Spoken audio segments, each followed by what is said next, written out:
ఆంధ్రప్రదేశ్ రాష్ట్రంలో అరాచకాలకు తెరలేపుతున్నటువంటి YCP party నిన్నటి రోజున రాష్ట్ర వ్యాప్తంగా యువత పోరు పేరుతో అన్ని జిల్లా కలెక్టరేట్ల కార్యాలయం దగ్గర కూడా ధర్నాకు పిలుపునివ్వడం మనందరికీ తెలిసిన విషయమే. ఈ ధర్నాలలో కూడా చాలా వరకు యువత పాల్గొనకోకుండా పార్టీ శ్రేణులకు పాపము వాళ్ళకి అమాయకుల్ని డబ్బులు ఇచ్చి పిలుచుకొని వచ్చి కార్యక్రమాలలో కూర్చోబెట్టేసి వీళ్ళు మాట్లాడుతున్నటువంటి మాటలు చూస్తుంటే హాస్యాస్పదంగా ఉంది. నిన్నటి రోజున అనంతపురం నగరంలో కూడా ఇక్కడ స్థానిక డిప్యూటీ మేయర్గా ఉన్నటువంటి కొగటం విజయభాస్కర్ రెడ్డి గారు కూడా ఆయన నారా లోకేష్ గారి గురించి మాట్లాడడం అనేది మేము తీవ్రంగా ఖండిస్తున్నాం. అదేవిధంగా గతంలో జరిగినటువంటి అభూత కల్పనలను అసత్యాలను మాట్లాడడం అనేది తీవ్రంగా ఖండిస్తున్నాం. వాళ్ళ భాషతోనే రాష్ట్రంలో వైసీపీ పార్టీకి 151 స్థానాల నుంచి 11 స్థానాలు వచ్చినాయని ఆంధ్రప్రదేశ్ ప్రజలందరూ కూడా చెప్తున్నా కూడా వాళ్ళ భాషలో కానీ వాళ్ళ చేష్టలలో కానీ మార్పులు అనేది కనపడడం లేదు. అందుకనే ఈ రాష్ట్రంలో వై నాట్ 175 అన్న పార్టీని వాషౌట్ చేసే పద్ధతుల్లో వాళ్ళే చేసుకుంటున్నారు. జగన్మోహన్ రెడ్డి గారు మరి గుంటూరు జిల్లా సత్తెనపల్లి పర్యటనలో ప్రభుత్వం వాళ్ళకి ఇచ్చిండేది కేవలము 3 కార్లకు మాత్రమే పర్మిషన్ ఇచ్చారు. ఆ 3 కార్లు తీసుకొని అక్కడికి వెళ్ళి ఉండింటే ఇటువంటి ప్రమాదాలన్నీ కూడా ఏవి జరగవు. పాపము అమాయకుడైనటువంటి సింగయ్య గారు తన కారు కింద పడితే మరుసటి రోజు ఆ రోజు వైసీపీ పార్టీ శ్రేణులు ప్రెస్ మీట్లు పెట్టి అంబటి రాంబాబు ఇలాంటి వాళ్ళు ప్రముఖులందరూ కూడా మాజీ మంత్రులు మాట్లాడుతున్నాడు హాస్పిటల్లో బాగున్నాడు అని చెప్పేసి అది జగన్మోహన్ రెడ్డి కారు కింద కాదు వేరే కారు కింద అనేటువంటి పద్ధతుల్లో మాట్లాడారు. స్వయాన వైసీపీ కార్యకర్తలే అయ్యా ఒక వృద్ధుడు కింద పడ్డాడు మీ కారు చక్రం కింద కారు ఆపండి అన్నా కూడా పట్టించుకోకుండా ప్రజల ప్రాణాలను లెక్క చేయకోకుండా ఇష్టానుసారంగా ప్రవర్తించి మరి ఈరోజు సింగయ్య మృతికి కారణమైనటువంటి జగన్మోహన్ రెడ్డి గారికి పోలీసులందరూ కూడా నోటీసులు ఇచ్చేటువంటి పరిస్థితి. ఇవాళ జగన్మోహన్ రెడ్డి గారు ఆంధ్రప్రదేశ్ ప్రజలకు తల ఎత్తుకొని చూపే పరిస్థితుల్లో లేడు. నాకు ఆరోగ్యం బాగాలేదని చెప్పేసి ఎక్కడ దాక్కున్నాడో కూడా ఇప్పటికీ తెలీదు. ఈ విషయాలన్నీ కూడా వీళ్ళకి కాబట్టడంలా ఇక్కడ ఉన్నటువంటి అనంత వెంకటరామరెడ్డికి కొగటం విజయభాస్కర్ రెడ్డి గారికి ఇక్కడ ఉన్నటువంటి యువతను పెట్టేసి అంటే గతంలో జగన్మోహన్ రెడ్డి వీళ్ళకు ఒక పిలుపిచ్చాడు రప్ప అని చెప్పేసి అది మంచిదే కదా అని చెప్పేసి ఏదో సినిమా డైలాగ్ మాట్లాడితే అంతా రెచ్చిపోతారనుకుంటున్నారు. ఇప్పుడు అమాయకమైనటువంటి యువతకు మేము తెలియజేస్తున్నాం. కొగటం విజయభాస్కర్ రెడ్డి నిన్న చెప్తున్నాడు పాపము మేము సంఖ్యలను పూలమాలల మాదిరి ధరించి మేము జైలుకి వెళ్తామని. మీరేం గాంధీ తాతలు కాదు లేదంటే భగత్ సింగులు కాదు దేశం కోసం మేము పోరాటం చేయలే. మీ నాయకుడు అక్రమ ఆస్తుల కేసులో దాదాపు ఎన్నో కేసుల్లో మరి రిమాండ్లో ఉన్నటువంటి ముద్దాయి. మీరు జైలుకి పోయి ఏదో అది సంఖ్యలను పూలమాలను మేము అనుకుంటాము అంటే ప్రజలందరికీ తెలుసు మీరు ఏం చేస్తున్నారు ఏం కథ అని. అందుకనే ఈరోజు రాష్ట్రంలో నారా లోకేష్ గారికి మాట్లాడేటువంటి నైతిక హక్కు కానీ మీకు లేదు. ఇప్పటికైనా గుర్తించండి. ఈ అనంతపురం నగరంలో ఉన్నటువంటి యువతకు కూడా మేము తెలియజేస్తున్నాం. వాళ్ళ కేవలం స్వార్థ రాజకీయాల కోసం మిమ్మల్ని పావులుగా వాడుకుంటున్నారు. దయచేసి మీరు అటు సైడు వెళ్ళకండి. ఈ పార్టీ ఆల్రెడీ బంగాళాఖాతంలో కలిపేయబడింది. ఈ కొట్టుకొని పోయే పార్టీలో మీరు సభ్యులుగా ఉండి సాధించేదేం లేదు. కాబట్టి దయచేసి అర్థం చేసుకోండి.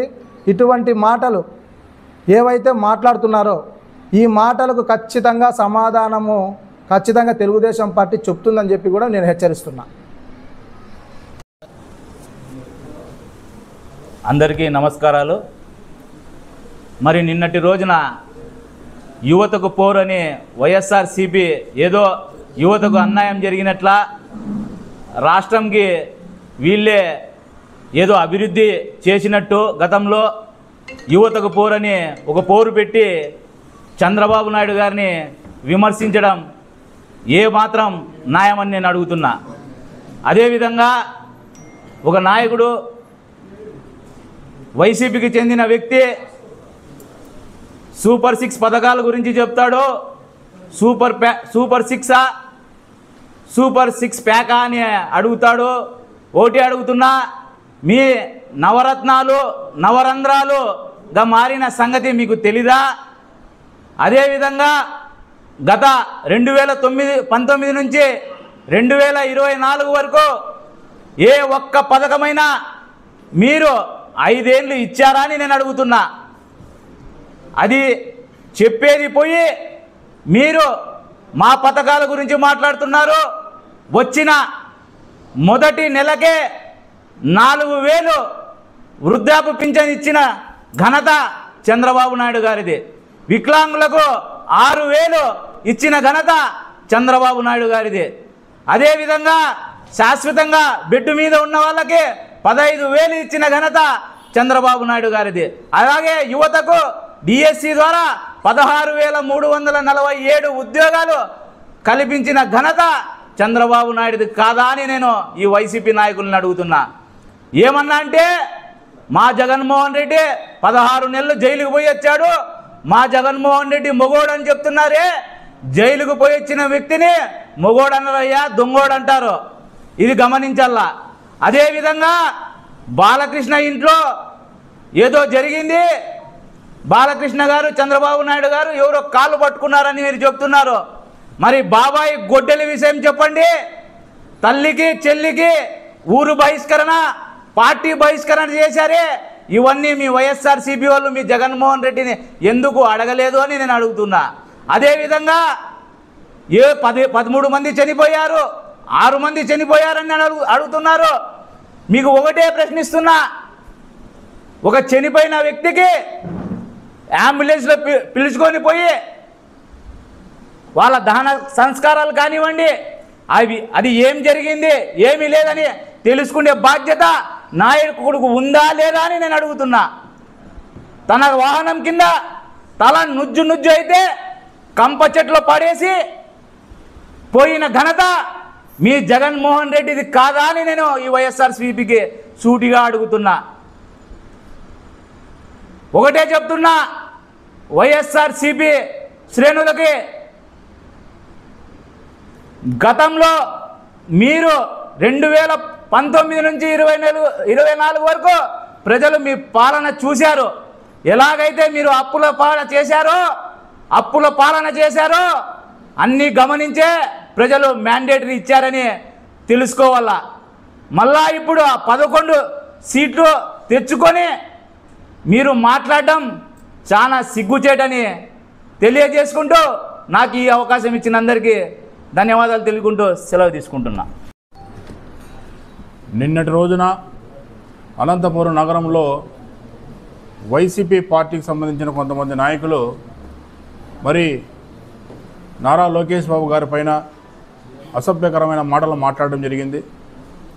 మేము ఆ మాటలను ఖచ్చితంగా తీవ్రంగా ఖండిస్తున్నాం. ఒక్కసారి నిన్న మాట్లాడిన మాటలు మీరు గమనించాలి. అక్కడ ఉన్న యువత అంతా కూడా వైసీపీ పార్టీ నాయకులు వారికి ఏదో విధంగా మాయ మాటలు చెప్పి ఆ మీటింగ్కు తీసుకొచ్చి అక్కడ ఉన్న యువతను రెచ్చగొట్టే విధంగా మాట్లాడి ఈరోజు ప్రశాంత వాతావరణం ఉన్న అనంతపురం నియోజకవర్గంలో భయంకరమైన ఆందోళనలు చేసేందుకు తయారు చేస్తున్నటువంటి ఈ వైసీపీ పార్టీ నాయకులను ఖచ్చితంగా పోలీస్ అధికారులు వీటన్నిటి కూడా గమనించాలి. మేము ఈరోజు ఒకటే అడుగుతున్నాం. నిన్నటి రోజున అనంతపురం నగరపాలక సంస్థకు సంబంధించినటువంటి డిప్యూటీ మేయర్ విజయభాస్కర్ రెడ్డి గారు ఒక మాట మాట్లాడతాడు. రెడ్ బుక్ రాజ్యాంగం నడుస్తోంది, అదేవిధంగా 6 ప్యాక్ అని చెప్పేసి ఏదో మాట్లాడడం జరిగింది. ఈరోజు రెడ్ బుక్ రాజ్యాంగం అనేది నారా లోకేష్ బాబు గారు కైనా ప్రవేశపెట్టి ఉంటే మేము సవాల్ ఇస్తున్నాం. వైసీపీ నాయకులు, అవినీతి పనులు చేసినటువంటి నాయకులు ఎవరే కూడా రోడ్డుపైన తిరిగే ప్రసక్తి ఉండదని చెప్పేసి తెలియజేసుకుంటున్నాం. ఆ రెడ్ బుక్ రాజ్యాంగం అనేది మీరు కల్పిస్తున్నారు. కానీ మరి గడిచిన 5 సంవత్సరాలలో పులివెందుల రాజారెడ్డి రాజ్యాంగాన్ని మీరు తీసుకొచ్చిన ఘనత మీది కాదా? ఎంతమందిని మీరు బలి పశువులు చేశారు? ఎంతమందిని హత్య చేశారు? బడుగు బలహీన వర్గాలను, ఎస్సీలను, మైనారిటీలను, రాయలసీమలో ఉన్నటువంటి ఎంతోమంది పైన దాడులు చేసిన ఘనత, రాజారెడ్డి రాజ్యాంగాన్ని రచించిన ఘనత మీ జగన్మోహన్ రెడ్డిది కాదా అని అడుగుతున్నా. మరి ఈరోజు మా నాయకుడు జైలుకి పోయి వచ్చాడు, మాకేం కొత్త కాదని చెప్పి అంటున్నారు. ఆయన ఏమి స్వాతంత్ర సమయుడు కాదన్నా. ఒక అవినీతి కేసులో ముద్దాయిగా ఉండి రాష్ట్రాన్ని అప్పుల పాలు చేసి రాష్ట్ర ప్రజలను మోసం చేసి సంపాదించిన డబ్బును మరి ప్రభుత్వం ఈరోజు అటువంటి కేసులు పెట్టి మరి న్యాయబద్ధంగా ఆయన మీద కేసులు పెట్టడం జరిగింది. అందులో భాగంగా ఆయన జైలుకి వెళ్ళాడే కానీ ఏదో రాష్ట్రం అభివృద్ధి కోసము మరి స్వాతంత్ర సమయుడు కాదని చెప్పేసి వాళ్ళు తెలియజేసుకోవాలనుకుంటున్నా. అదేవిధంగా పథకాల గురించి మాట్లాడతారు. మరి ఈరోజు కూటమి ప్రభుత్వం నారా లోకేష్ బాబు గారు యువగలం పేరుతో మరి ప్రతి గ్రామంలోనూ వెళ్ళి యువతను, విద్యార్థులను, ప్రజలను అందరూ దగ్గరుండి మాట్లాడించి వారి సమస్యలను కనుక్కొని వారికి ఏవైతే మనం చేస్తే వాళ్ళకి అభివృద్ధి చెందుతారో ఏ విధంగా వాళ్ళకి మనం సహాయపడతామని మరి తెలుసుకున్న ఆయన వ్యక్తి మరి ఈరోజు ఇచ్చిన మాట ప్రకారం ఏవైతే పథకాలు ఉన్నాయో వాటన్నిటిని కూడా గడిచిన సంవత్సరంలోనే దాదాపు విడతల వారీగా ఒక్కొక్క స్కీమ్ను విడుదల చేస్తూ ప్రజలందరికీ కూడా మంచి చేస్తున్న వ్యక్తి పైన ఈరోజు మీరు మాట్లాడడం చాలా సిగ్గుచేటని చెప్పి తెలియజేసుకుంటున్నా. ఖబర్దార్ విజయభాస్కర్ రెడ్డి చెప్తున్నా, నీలాంటి మాటలకు ఎవరే కానీ యువత నమ్మే ప్రసక్తి లేరు. మరి అనంత వెంకటరామరెడ్డి గారు చేస్తున్న నీచ రాజకీయాలకు ఎవరు నమ్మే ప్రసక్తి లేదని చెప్పేసి ఈరోజు తెలియజేసుకుంటూ ఇప్పటికైనా కానీ మీ పద్ధతులు మార్చుకొని మీకు చేతనైతే అభివృద్ధి పదంలో నడుస్తున్నటువంటి అనంతపురం నియోజకవర్గం ఎమ్మెల్యే దగ్గుబాటి ప్రసాద్ గారి సహకరించాలని కానీ మీ ఇష్టానుసారంగా మీరు మాట్లాడకుండా పోతే మటుకు మేము తెలుగుదేశం పార్టీ కార్యకర్తలుగా మేము చూస్తూ ఉండే ప్రసక్తి లేదు. మా నాయకుడు నారా లోకేష్ బాబు గారికి, చంద్రబాబు నాయుడు గారికి ఓపిక ఉందేమో కానీ మాకైతే ఆ ఓపిక ఎటువంటిది లేదని చెప్పేసి ఈరోజు వైసీపీ నాయకులకి తీవ్రంగా హెచ్చరిస్తున్నా.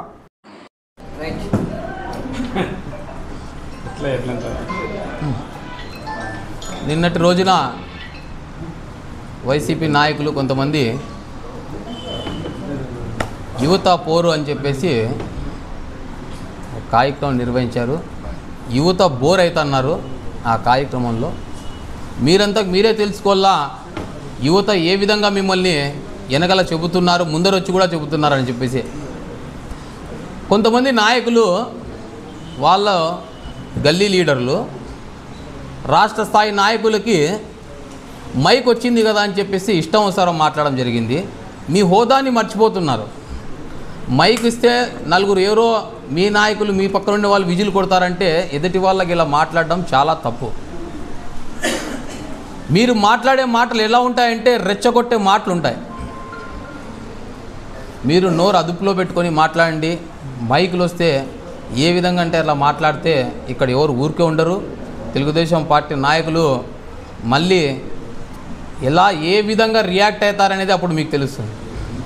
దయచేసి మీరు ఏ విధంగా మాట్లాడుతున్నప్పుడు మేము నా హోదా ఏమి, నేను ఈ హోదా తగ్గట్టు మాట్లాడుతున్నానా అనేది చూసి మాట్లాడండి. అలాగే మీరు యువతకు ఏం చేశారయ్యా? గతంలో మీరు ప్రభుత్వంలో యువతకు ఏం చేసినారు? మీరు ఒక్కరికైనా ఉద్యోగాలు ఇప్పించినారా? ఒక యువత గురించి ఆలోచించారా? మన ప్రభుత్వంలో, మన కూటమి ప్రభుత్వంలో మొన్నటికి మొన్న జాబ్ మేళా, ఇదే అనంతపురం నగరంలో జాబ్ మేళాని నిర్వహించి కొన్ని వేలాది మంది నిరుద్యోగులకి ఉద్యోగాలు ఇవ్వడం జరిగింది. మీరు మాట్లాడతారా యువత గురించి? దయచేసి మీరు మాట్లాడే మాటలని అదుపులో పెట్టుకొని మాట్లాడండి. మీ హోదా ఆలోచించుకోండి, మీ హోదాని గుర్తుంచుకోండి. వేరే విధంగా మాట్లాడితే మటుకు పరిణామాలు వేరే రకంగా ఉంటాయి. ఇక్కడ ఎవరు చేతులు కట్టుకొని లేరు. ఇది మీరు వార్నింగ్ అనుకోండి, లేకపోతే రిక్వెస్ట్ అనుకోండి, లేకపోతే మనకి మీరు చెప్పే మాటలు మేము రెచ్చిపోయి చెప్తానని అనుకోండి. పరిణామాలు అయితే వేరే రకంగా ఉంటాయి. మన రాష్ట్ర నాయకులకి ఎవరికైనా మాట్లాడినా ఈడ ఊరికే ఉండేది లేదు. తస్మాత్ జాగ్రత్త అని చెప్పేసి నేను హెచ్చరిస్తున్నా. అందరికీ నమస్కారం. నిన్నటి రోజున యువత పోరంటూ వైసీపీ పార్టీ కొత్త డ్రామాకు తెరలేపింది. నిజంగా సిగ్గుందా నేను అడుగుతున్నా.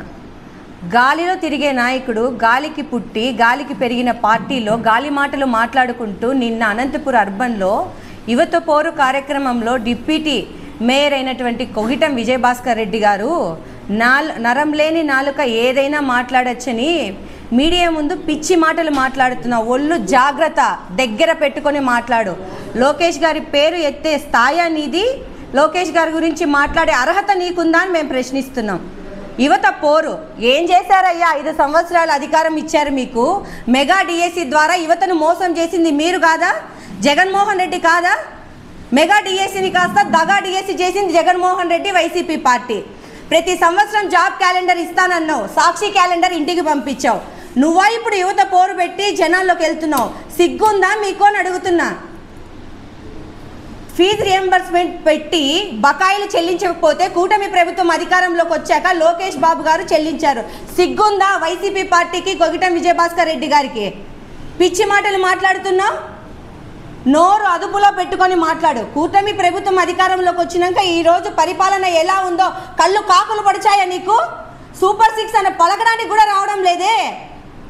ఏం మాట్లాడుతున్నావు కొగిటం విజయభాస్కర్ రెడ్డి? నువ్వు అధికారం అడ్డం పెట్టుకొని 5 సంవత్సరాలు రౌడీయిజం చేశారు, దౌర్జన్యాలు చేశారు. ఆంధ్ర రాష్ట్రాన్ని 20 సంవత్సరాలు వెనక్కి తీసుకుపోయింది మీరు, జగన్మోహన్ రెడ్డి. ఈరోజు కూటమి ప్రభుత్వం అధికారంలోకి వచ్చినాక మెగా డిఎస్సి ద్వారా 16,347 పోస్టుల భర్తీకి విడుదల చేసింది కూటమి ప్రభుత్వం. సిగ్గుందా? ఇవన్నీ నీకు కనిపిస్తున్నాయా? నీకు మీ నాయకులకి? ల్యాండ్ టైటిలింగ్ యాక్ట్ వెంటనే రద్దు చేశాడు. తల్లికి వందనం ద్వారా ఈ పిల్లలు ఎంతమంది ఉంటే అంతమంది పిల్లలకి 10,000 కోట్లు ఒకటేసారి విడుదల చేసిన ప్రభుత్వం కూటమి ప్రభుత్వం. దీపం పథకం ద్వారా సంవత్సరానికి 3 సిలిండర్లు ఉచితంగా ఇచ్చారు. ఇవన్నీ సూపర్ 6లో భాగం కాదా? సిగ్గు లేకుండా మాట్లాడుతున్నావు విజయభాస్కర్ రెడ్డి. ఎన్నాళ్ళయ్యా మీరు మీ పార్టీ నాయకులు జనాలని మాయమాటలు చెప్పి మోసం చేస్తూ తిరుగుతుంటారు? ఇంకొకసారి ఇది రిపీట్ అయిందనుకో, తెలుగు మహిళలందరూ కూడా ఒకటే చెప్తున్నాం, దేహశుద్ధి తప్పదు విజయభాస్కర్ రెడ్డి నీకు. ఖబర్దార్. వైఎస్ఆర్ పార్టీ ఆధ్వర్యంలో ఒక యువత కోసం యువత పోరు అనేది ఒక కార్యక్రమం చేశారు.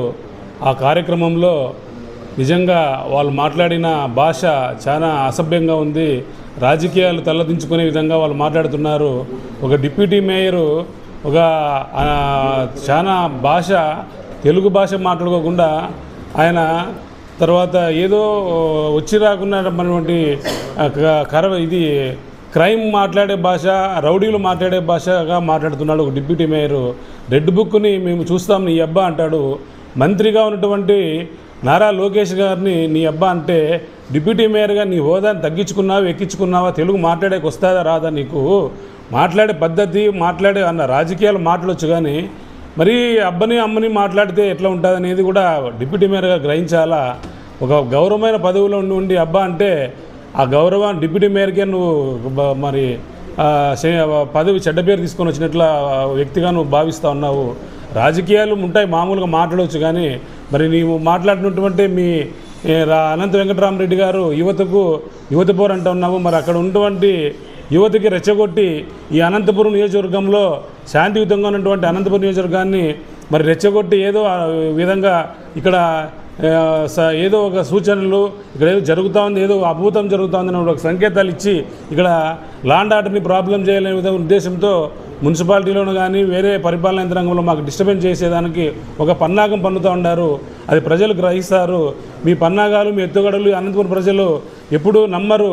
ఆ నమ్ముకోకుండే దానికి నిదర్శనమే 2024లో మీకు 151 సీట్లు వచ్చింటే 11 సీట్లకే పరిమితమైనారు. దీన్ని గ్రహించుకోవాలా.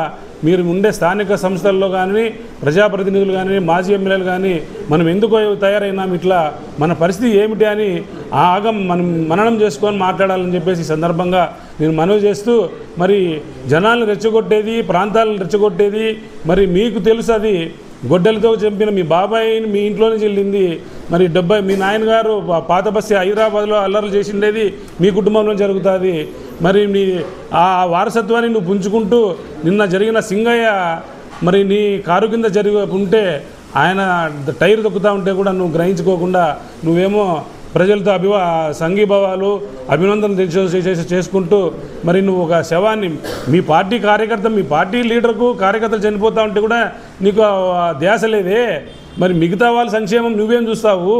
నీ పార్టీ కోసం నీ కోసం చూసేకొచ్చినోడు నీ కారు కింద పడతా ఉంటే నువ్వు ఆ ధ్యాస లేకుండా నువ్వు మాట్లాడితే నవ్వుకుంటూ పోయి మళ్ళీ కరాచలనం చేసుకుంటూ ఉంటే ప్రజలు సహించారు, చూస్తూ ఉంటారు ఇవన్నీ.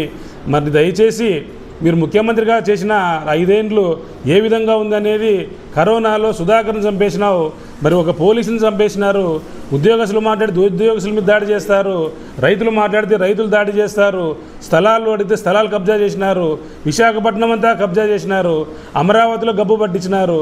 మీరు 5 ఏళ్ళు ఉన్నటువంటి పరిపాలన అంతా ఒకదానికొకటి లింకు లేకుండా లా అండ్ ఆర్డర్ ఇబ్బంది పెట్టి 3 రాజధానులు అని చెప్పేసేది, ఎవడు మాట్లాడితే వాడిని చేసేది, ఉద్యోగస్తులను గబ్బు పట్టించేసి మరి ఉద్యోగస్తులకు పీఆర్సీ కూడా రివర్స్ పీఆర్సీ చేసి మీ పరిపాలన అంతా అస్తవ్యస్తంగా తయారైంది. దాని గుణపాఠమే మన 2024లో మాకు కూటమి ప్రభుత్వానికి 164 సీట్లు ఇచ్చారు, మీకు 11 సీట్లు ఇచ్చారు. మీరు ప్రజాస్వామ్యంలో గెలుపోవటంలో మామూలు సర్వసాధారణమే. మేము ఎందుకు ఈ విధంగా తయారైనాము, మేము ఎందుకు చేసింటే ఈ పరిస్థితి వచ్చింది అనేది మీరు ఒకసారి గ్రహించుకొని మరి సాధారణ వ్యక్తులుగా రాజకీయాలు చేస్తారు, ఎవరైనా చేయొచ్చు. చంద్రబాబుని మీరు మాట్లాడండి, మేము మాట్లాడతాము. వ్యక్తిగత దూషణలు మాట్లాడితే మాత్రం కపడతారు, బాగుండదు. ప్రజాస్వామ్యంలో దీన్ని సహించరు. మరి నారా లోకేష్ గురించి చెప్తున్నారు, రెడ్ బుక్ తీస్తే కోడాలి నాని తిరుగుతూ ఉన్నాడా, మరి సజ్జల రామకృష్ణ తిరుగుతూ ఉన్నాడా, జగన్ తిరుగుతూ ఉన్నాడా? మేము ఇంకా రెడ్ బుక్ ఓపెన్ చేయలేదు. మేము రెడ్ బుక్ ఓపెన్ చేయకనే మీకు కింద జారిపోతూ ఉంది. రెడ్ బుక్ ఓపెన్ చేసే ప్రాణాలు గాలికే పోతాయి. మేము ఇంకా చేయలేదు. మా నాయకులు చంద్రబాబు నాయుడు గారు, లోకేష్ గారు, మా యంత్రాంగం అంతా సమన్వయం పాటిస్తూ ప్రజాస్వామ్యంలో ఏం చేయాలనే ఆలోచనలు చేస్తున్నారు. ప్రజా సంక్షేమం అభివృద్ధి కార్యక్రమాలే మేము చూస్తూ ఉన్నాము. నిన్న తల్లికి వందనం చేశాము. మీరు 13,000 మీరు కూడా ఇచ్చారు. 13,000 మేము 13,000 ఇస్తే ఎందుకు ఇచ్చినారు? జగన్ లోకేష్ కబ్జాలో లోకేష్ అకౌంట్లో పోయినా అంటే పోయిన గతంలో ఇచ్చిన 2,000 జగన్ అకౌంట్లో పోయినాయని చెప్పేసి మేము అడగలనా? మీరు ఏం పదవి చేసి ఉంటారు, మేము కూడా అదే చేసి ఉంటాము. పాఠశాలల అభివృద్ధికో టాయిలెట్స్కో దానికో చేసి ఉంటారు. నువ్వు చేసే దొంగతనం మేము చేసే దొంగతనమా? అది పద్ధతి కాదు. నువ్వు నీ వెనకాల చూసుకొని మాట్లాడితే బాగుంటుంది. 6 ప్యాక్ అనేది ఏమిటికి? సూపర్ 6 మేము అన్నీ చేస్తూ ఉన్నాము. మరి దీన్ని గ్రహించుకోవాలి. దయచేసి రాజకీయాలు ఉండేది అభివృద్ధి కోసము, సంక్షేమం కోసం, ప్రజల కోసము, రాష్ట్రం కోసం చేయాలి. కానీ వ్యక్తిగత దూషణలు చేస్తే రాబోయే రోజుల్లో మీకు 11 కాదు 1 సీటే వస్తుందని చెప్పేసి ఈ సందర్భంగా మాట్లాడుతున్నాను.